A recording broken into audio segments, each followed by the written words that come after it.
and Senator Hawley, please. Thank you very much, Mr. Chairman, and thanks to the witnesses for being here. Good to see all of you. Mr. Camarillo, let me start with you, if I could. I spoke with Secretary Wormuth and General McConville earlier this year about the need to replace some of the housing at Fort Leonard Wood in my home state.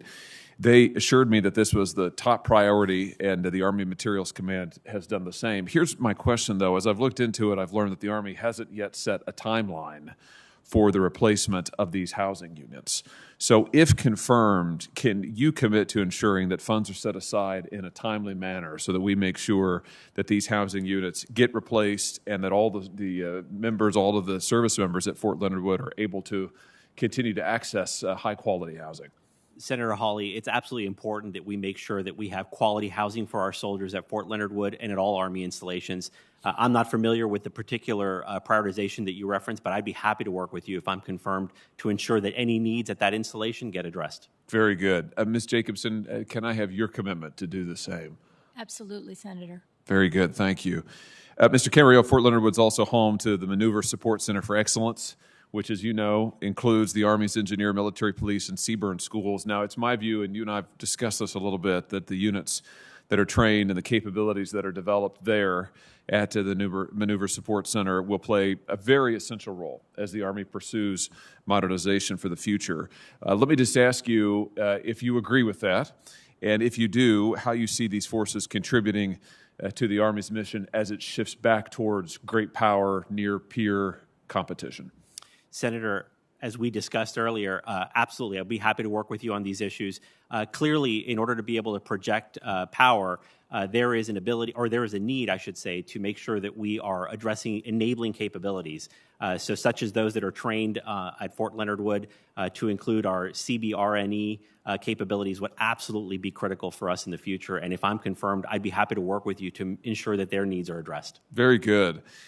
Can you just give me a sense, if you are confirmed, how you'll commit to making sure that the Army fully leverages all of the training opportunities that are available at Fort Leonard Wood? Talk to me a little bit about that. Senator Hawley, if I'm confirmed, the first thing I would do is conduct an assessment with the Secretary of how we're utilizing our facilities and our training capabilities across the Army.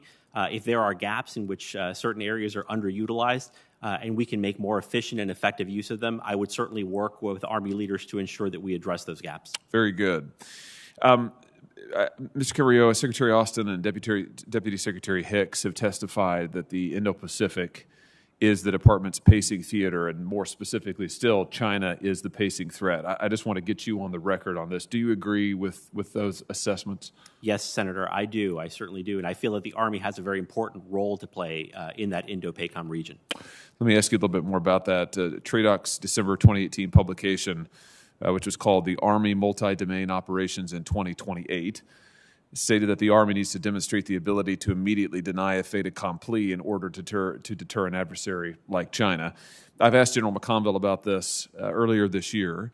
He stated that that assessment was still accurate and one that he agreed with. Do you agree with that assessment, that the Army needs to be able to maintain the ability to deny a fait accompli against China? Senator, there's no question. I would agree that the ability to have a strong deterrent capability in that region is absolutely critical to our national security.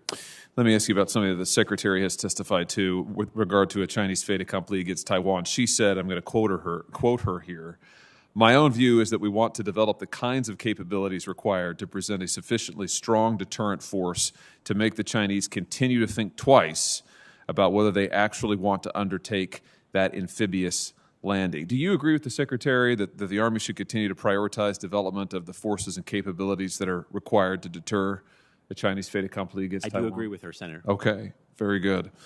Mr. Hunter, let me just come to you. If you're confirmed, you'll be responsible for overseeing many of the Air Force's most ambitious programs. Here's my question, which is rooted in concern. The concern is that many of those programs won't mature until the 2030s, if I'm not mistaken.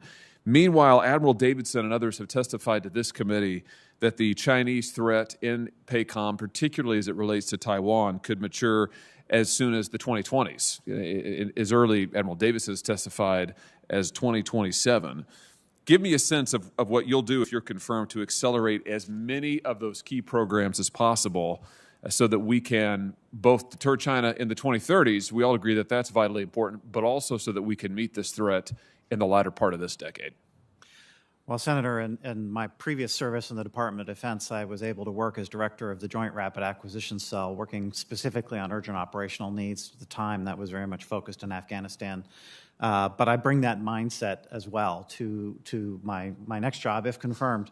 And so my approach would be to work closely with our operational commanders to understand what makes a difference in the near term, what makes a difference in the long term, and to ensure that the Air Force elements of the acquisition system are working to deliver those capabilities in a timely manner. And I'm glad that the Congress, I'm very thankful that the Congress has given the Department a number of authorities to accelerate the delivery of capability, and if confirmed, would look to utilize those authorities to deliver timely capability. Thank you all. Thank you, Mr. Chairman.